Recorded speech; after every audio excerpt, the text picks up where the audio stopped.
Hello and welcome to another edition of Tuesdays with the Disability Policy for All. Today I have the pleasure of interviewing Heather Sachs, who is the Senior ABLE Advisor at the ABLE National Resource Center. In the past we have talked to Heather about the ABLE Act. We will be talking with her today about their month-long campaign that they have about why the ABLE accounts are important. So welcome, Heather. Thank you. The first question is, can you tell the audience about the month-long campaign about ABLE? Sure. So as you said, I work for the ABLE National Resource Center, and we're a collaborative of about 25 different national disability groups. AUCD is one of them, I'm proud to say, and our goal is just to get out accurate, up-to-date information about ABLE. We also serve as a liaison to the many ABLE programs. And so in our regular conversations with the ABLE programs, we kept hearing the same thing in that accounts are available nationwide, but people don't seem to be opening them at as fast of a rate as was predicted. And I think that there are several reasons for that, which I can get into in a little bit. But it kind of came to us that, what if we were to work together with all of the disability organizations and with all of the ABLE programs to do a massive ABLE awareness effort? And that's what we decided to do. So we've just launched the Able to Save campaign. It will take place during the whole month of August. We have all of the every single ABLE program that has already launched has agreed to participate. So there are actually 25 active ABLE programs now. So they will all be pushing out resources. In addition, there are about 6 or 7 ABLE programs that are planning to launch in the next few months. They're going to be participating as well. And all of our disability group partners are going to be participating. So with this campaign, we're essentially going to be blanketing the country through the month of August with information about all things relating to ABLE. What are ABLE accounts? How do you get one? What do you have to do to show your eligibility for an ABLE account?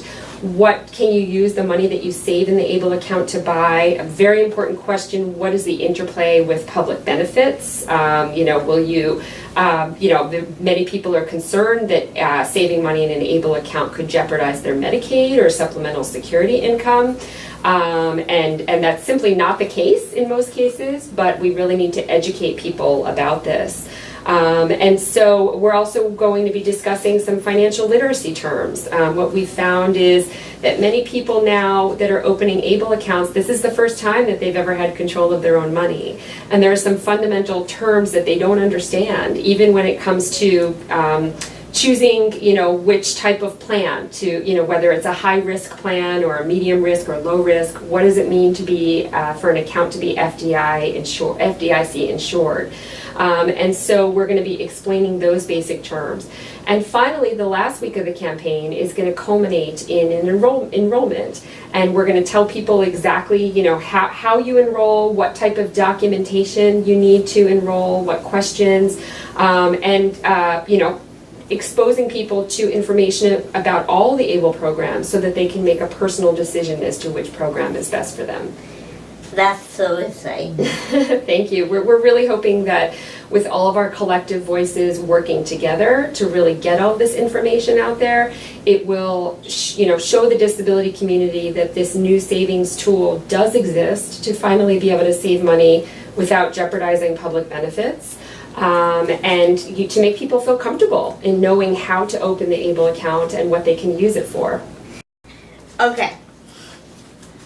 I think that's so exciting because for me, who doesn't understand about money in the world, I think it's so neat to Absolutely, and we really at Able National Resource Center are taking pains to make the information that we provide as accessible as possible throughout this campaign.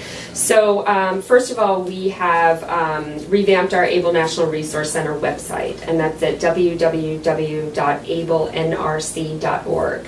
And what we've done is added what we call a roadmap to enrollment. So it's a graphic which shows week by week. There happen to be 5 weeks in August, so there are 5 stops on the map, so to say, where people can go to each stop and get information about that particular topic of the week. So week 1 was, what is ABLE, and just kind of a brief history, background, and the basics of ABLE. Starting week 2, we really start getting into the nitty gritty. So we talk about eligibility, how can I get an ABLE account? Am I qualified to have an ABLE account? Then week 3, we go into qualified disability expenses, types of items that you can use the funds for. Week 4, as I said, we go into financial literacy, and then week 5 is all about how you can compare programs, select the program that's right for you, and enroll. So we're really hoping that by making this information accessible to many different people, it will, get the info out there, but also allay a lot of concerns. We're also going to be presenting information in different formats.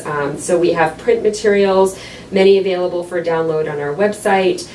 We have webinars every week. Every Wednesday there's going to be a webinar about the topic of the week, and you can either join live, they're free webinars, or they're going to be archived. So we'll be able to show them time and time again.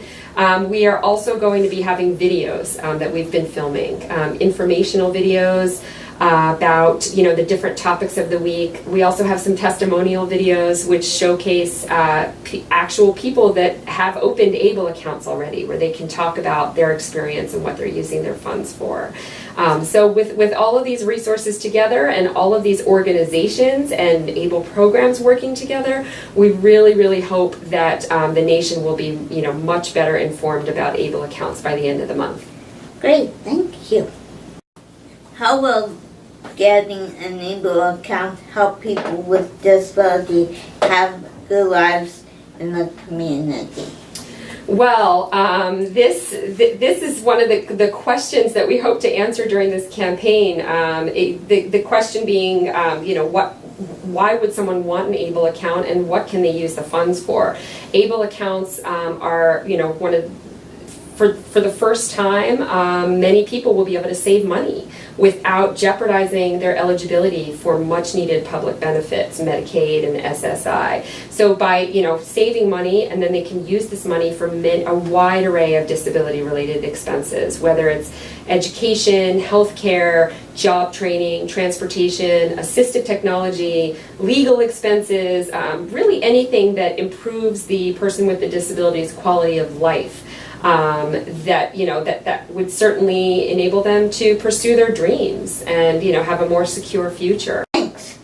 The last question is, if Medicaid is cut or capped, how will that affect the ABLE accounts? That's a good question. And as you know, even though we all successfully joined to defeat the health care bill, unfortunately, the question of cutting and capping Medicaid is not settled, and it is going to rear its ugly head again. And so that's a very, very good question.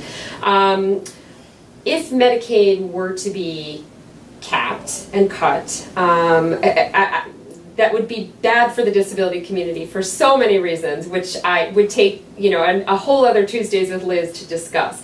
But as it relates to ABLE accounts, first of all, ABLE accounts, I think, become even more important, because then it becomes even more important to be able to save money, because there are a lot of services that people are currently getting that are funded by Medicaid, a lot of long-term community supports that they would suddenly have to pay for by themselves on their own. So ABLE accounts on one hand become more important, but on the other hand, people will have less money to save in ABLE accounts because every penny that they make at their jobs or that they're given from their parents or other family members is going to have to go toward paying for those community supports that previously would have been paid by Medicaid.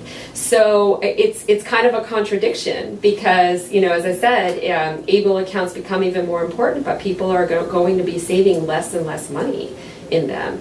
So let's hope that situation does not happen. But and we'll certainly, as join together and fight any and all efforts to cut and cap Medicaid. Well, thank you. And if you have any questions or comments about this or any other policy issues, please go to the AUCG webpage and look for this week's In Brief. And if you have any questions or comments about this week's Tuesdays with Liz, please leave them in the space below. Thanks, and have a nice day. Thanks again, Heather. Thank you. My pleasure. Bye. Bye.